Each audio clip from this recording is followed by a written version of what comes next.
Hello students, welcome to All4C Learning. In previous video, we made a discussion Fraunhofer diffraction, so condition for secondary minima.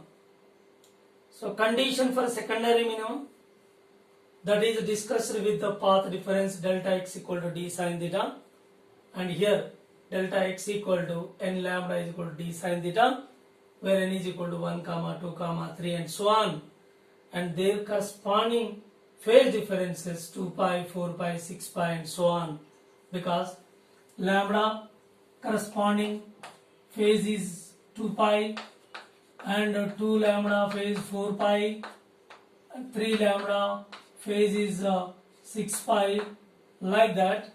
So phase difference is 2 pi, 4 pi, 6 pi and so on for them. So we will get secondary minima which are appearing on the screen in the diffraction pattern. So regarding the central maximum, there is no question of path difference and phase difference. Here we should not take here n is n value.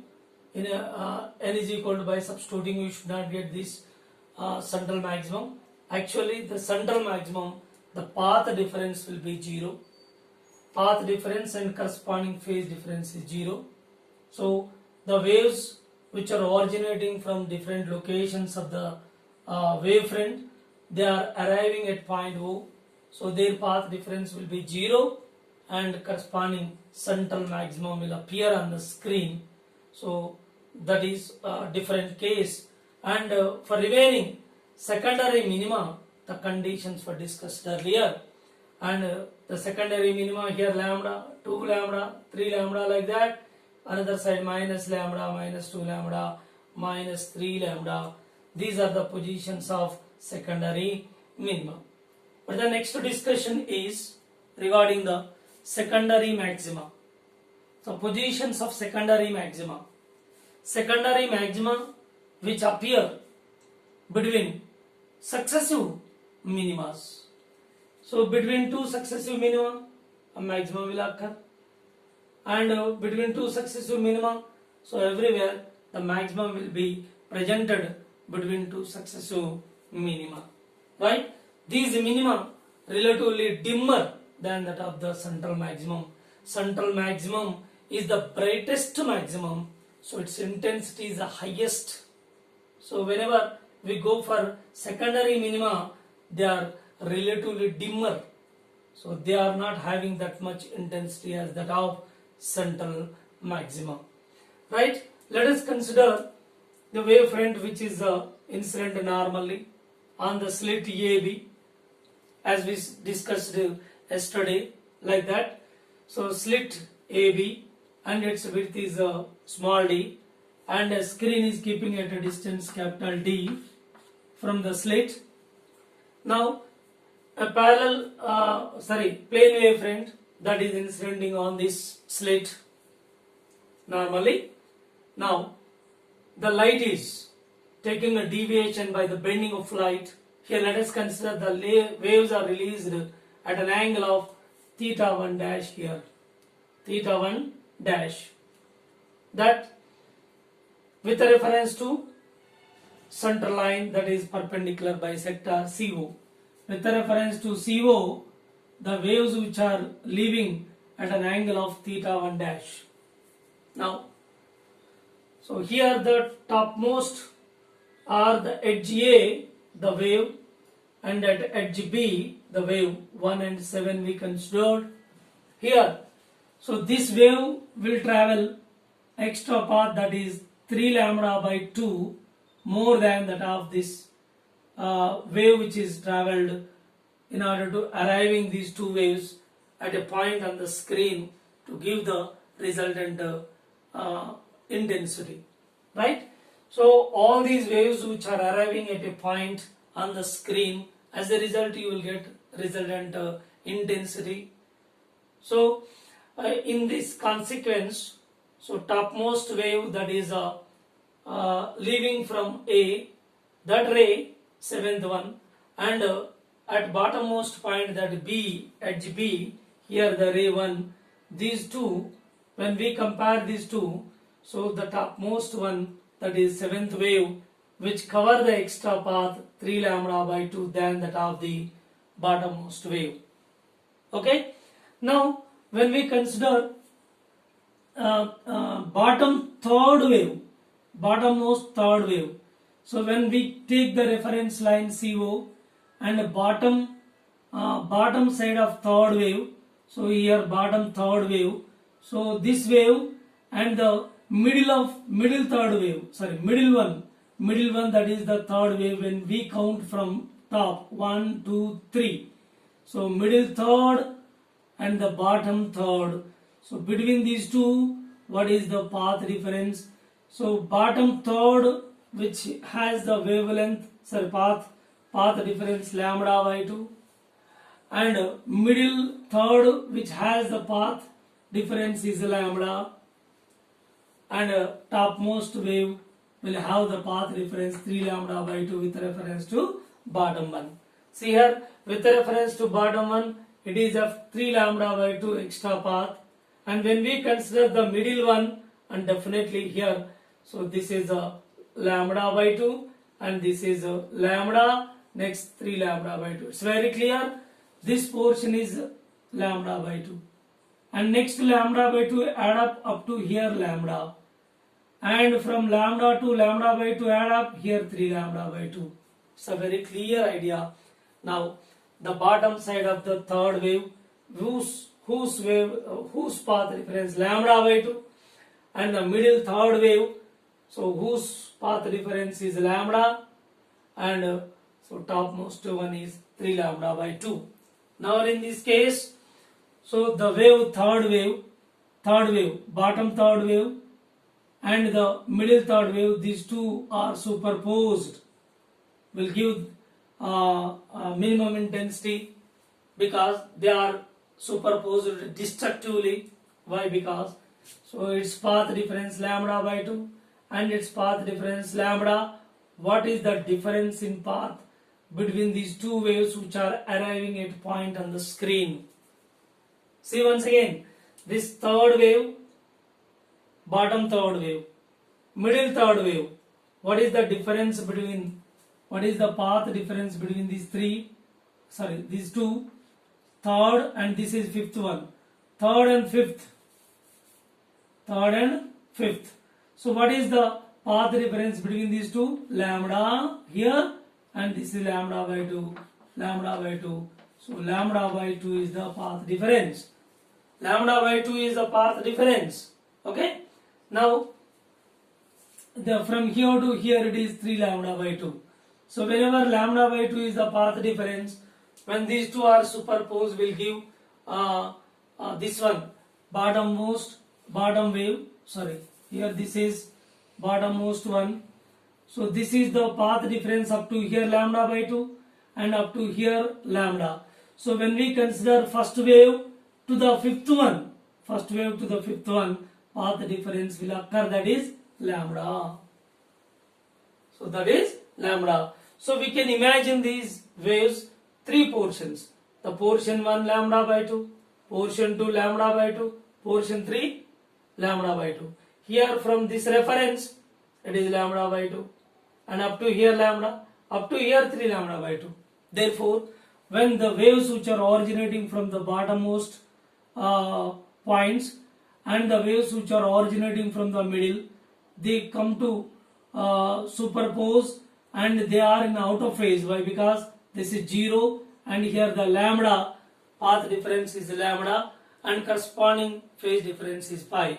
So the waves which are originating from bottommost and the middle one, and they will be in out of phase, they superpose destructively, will give the minimum intensity dark.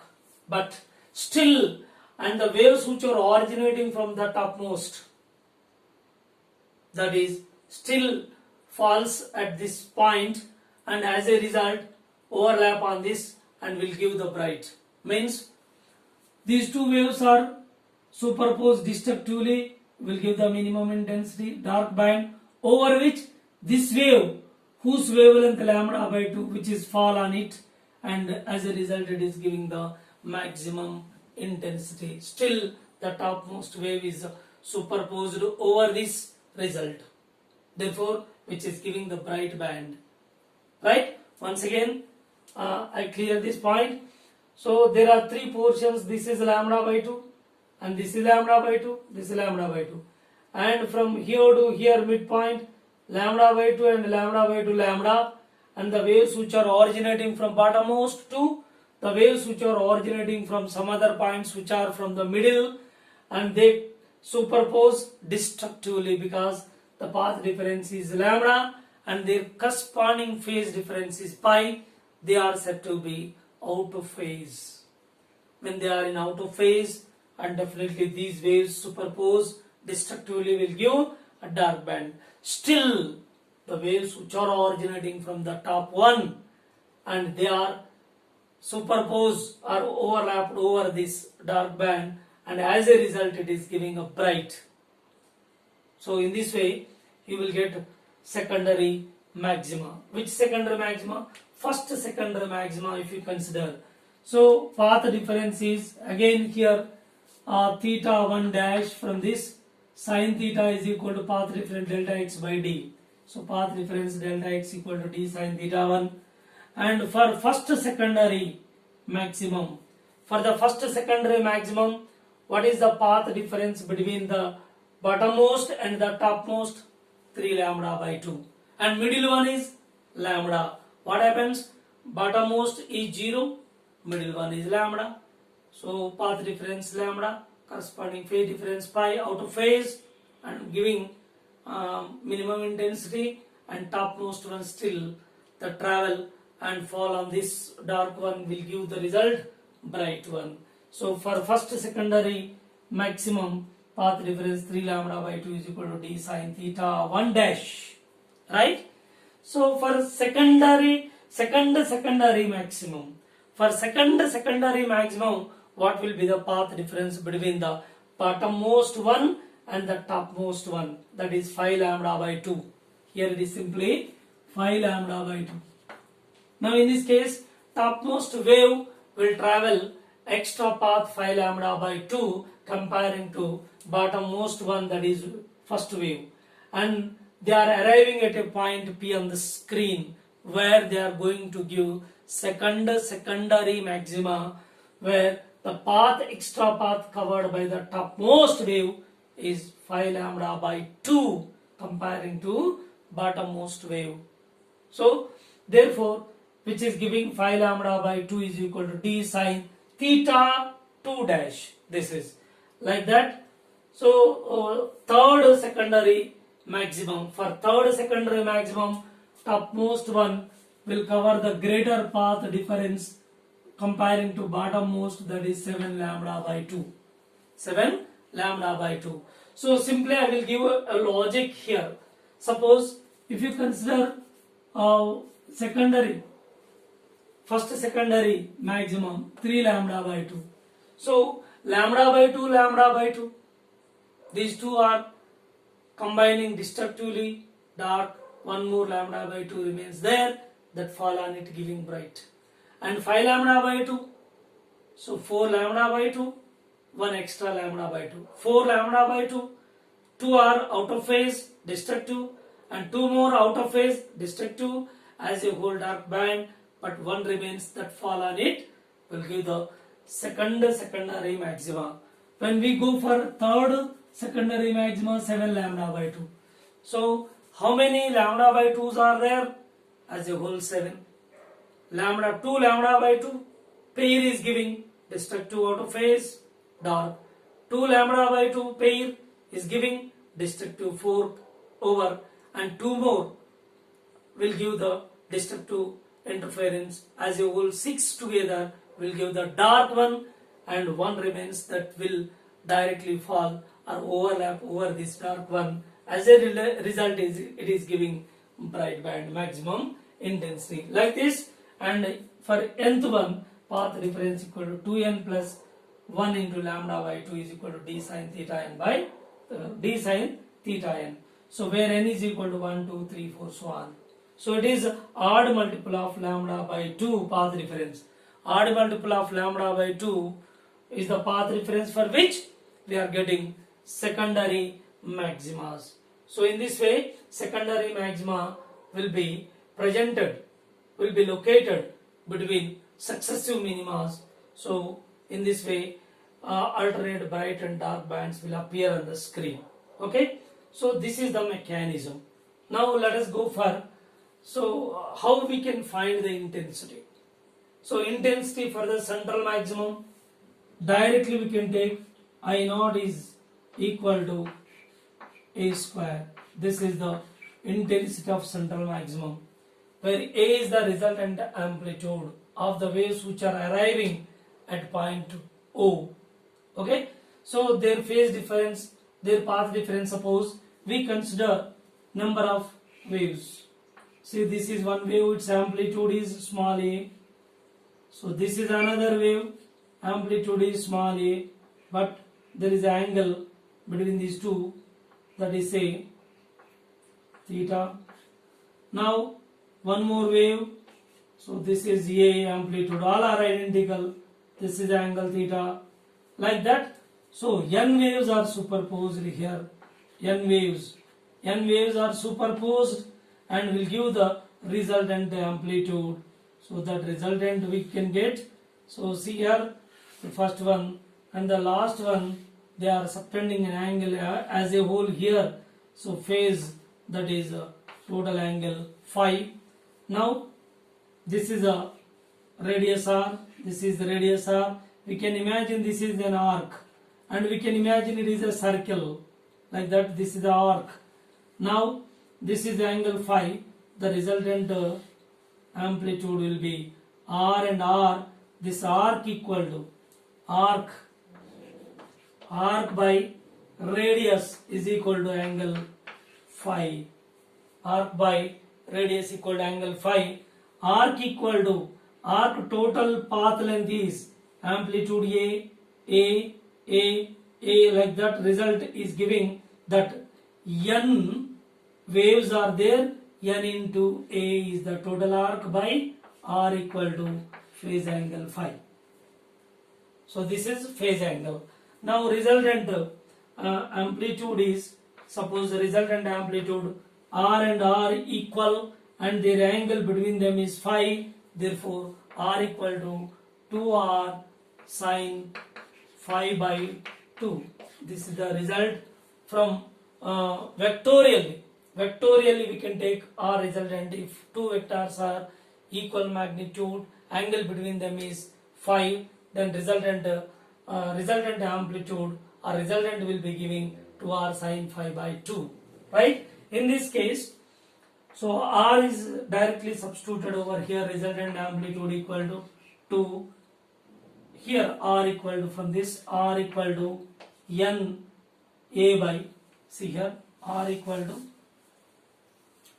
so this is a, see here na by r, n a by r equal to phi, from this r equal to na by phi, substitute over here 2 into na by phi into sine phi by 2.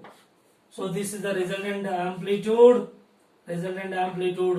by the superposition of n waves, number of waves which are originating from the different points from the wavefront which is not obstructed by the slit. Therefore r equal to 2 take down, that is na by phi by 2 into sine phi by 2, right? Here resultant r equal to n into a as a whole, total amplitude, say a by a into simply sine phi by 2 by phi by 2. So this is the resultant amplitude. Okay, so let us go for this one. I will remove this portion. Now resultant amplitude at a point on the screen is a sine phi by 2 by phi by 2. Put phi by 2 is equal to alpha Therefore, we can take resultant amplitude A sine alpha by alpha. This is the resultant amplitude. Then in order to find the intensity, we know that for the central maximum intensity I naught equal to A square, because their phases all are in the same phase. There is no phase difference at all. So all are in the same phase in the sense, now here all the waves which are in the same direction, they will directly add up. This is the wave amplitude A, this is the wave amplitude A, this is the wave amplitude A. N waves are there, NA directly giving amplitude A. Because, so for central maximum there is no path difference at all are in the same direction, therefore they are directly add up.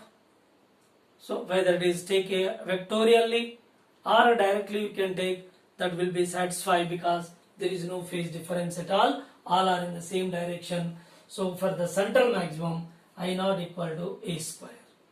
Okay, go for first secondary maxima.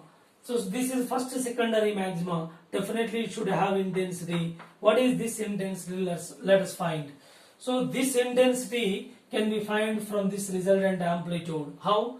So let us see. I will remove this portion.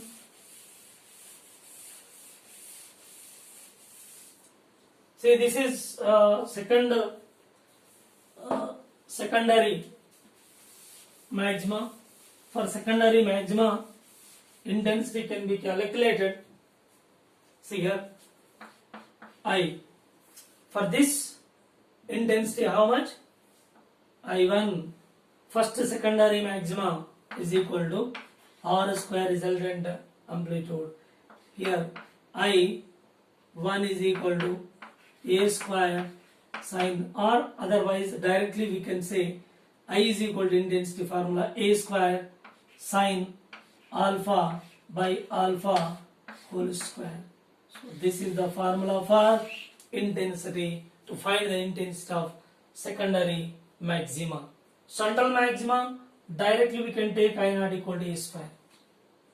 So there is no formula at all. Directly we can take the all the amplitudes are add up, that is giving the resultant amplitude A. So I naught equal to A square, because there is no phase difference and path difference. But here there is a path difference and phase difference. Its corresponding amplitude is calculated here on, then by that intensity equal to A square sine alpha by alpha whole square. Now in this case, so alpha is equal to, see, alpha is equal to how much? 5 by 2. Alpha is equal to 5 by 2. So which is equal to 3 pi by 2. 3 pi by 2. And for 3 pi by 2 you are getting how much? First secondary maxima, 3 pi by 2. See here, this is a lambda, first secondary minima. So its corresponding phase is 2 pi. 2 pi. And this phase is here 3 pi. And this is 4 pi. And this is 5 pi. And this is 6 pi. Like that. Here, first secondary minima, phase difference 2 pi. First secondary maxima 3 pi, phase difference. Okay. Here see, phase difference, phi is the phase angle, phase difference. 2 gets cancelled. What you are getting finally? So this is not alpha. Phi is equal to 3 pi. And phi is equal to 5 pi. So like that, for first secondary, first minimum, phase angle 3 pi. For second maximum, first maximum, that is phi is equal to 3 pi. Second maximum, phi is equal to 5 pi. See here, all these values are for first max, phi is equal to 3 pi, but alpha 5 by 2, that is 3 pi by 2. For second max, for second maximum, phi is equal to 5 pi and alpha is equal to 5 by 2, which is 5 pi by 2. Like that, we can get next one, third maxima, that is phi is equal to 7 pi and 9 pi, like that, so on. So when we go for calculation of this one, so for first maxima I1 is equal to a square sine 3 pi by 2 by 3 pi by 2 whole square. By calculating this, you will get it I1 is equal to a square into a square by approximately, so a square by 22. A square by 22. Here the central maximum is a square. Here first secondary maximum is a square by 22. A square by 22. If it calculated, how much it comes out nearly of 5%, means 95% will drop. Only 5% if it is calculated that I1. So can I remove all this? Okay. Simply go for this one. No need of this.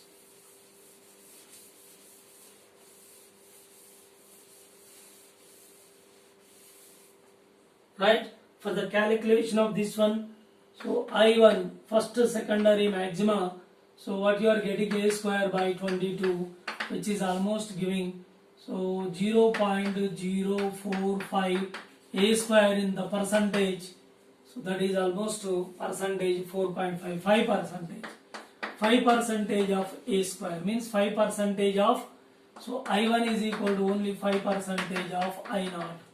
When we compare the central maximum, how much intensity will be there for first secondary maximum? Only 5%. How much drops here? Almost all, roughly 95% of intensity will drops as we are shifting from central maximum to the first secondary maximum. So it is only having the 5%. It is a dimmer comparing to the central maximum. Like that, similarly for second maximum, then I2 is equal to a square sine how much? 5 pi by 2 by 5 pi by 2 whole square, which comes out almost a square by 62. A square by 62, which comes out percentage 1.6% of I0. So which is very low intensity, very dull. So it is seems to dark relatively comparing with central maximum. It is the brightest, so it is very dim, means its intensity is very low. It drops so much amount of intensity, that is 1.6% only remains there. So greater amount of intensity will be drops whenever we go for secondary maximum. So in this way we can find the intensity of bright bands in diffraction pattern, that is Fraunhofer diffraction pattern. Okay, so these are the very important formulae. So this is by vectorially we calculated resultant amplitude. By calculating resultant amplitude, we know that in YDSC also, to find the intensity we should find the resultant amplitude. Basic point is amplitude result. So resultant amplitude of all these waves which are originating from different points, this superpose will give the resultant amplitude. So once you calculate the resultant amplitude, you can estimate its resultant intensity. Therefore, there in YDSC interference, here also diffraction phenomena. So same method we can follow, that finding the resultant amplitude, then intensity is to be estimated. So central maximum is intensity maximum highest, and first secondary maximum, that is only 5% of intensity of the central maximum, which drops almost to 95%. The next secondary maximum, that is only 1.6%, almost. If it is calculated that 0.016 I0, therefore it is almost 1.6%. Like that, intensity vary for the maximum or the bright bands in the diffraction pattern on the screen in Fraunhofer diffraction. Okay. Next we go for what is the thickness of the central maximum. Okay. Let us go for finding the thickness of central maximum. Now let us find the thickness of central maximum or width of the central maximum. So here the slit width is small d, distance between the slit and the screen is capital D.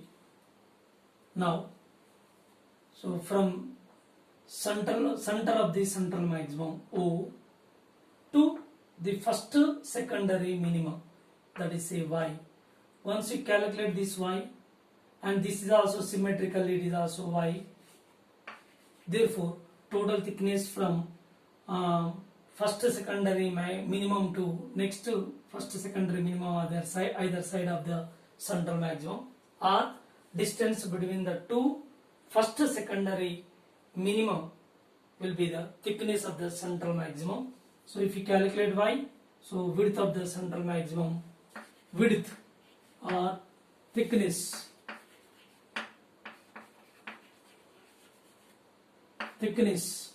of the central maximum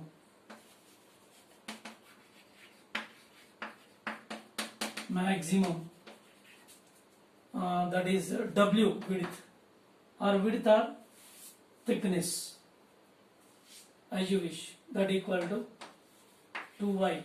Yeah, W is equal to 2y. So let us find y. Once you find y, you can find the thickness or width of the central maximum.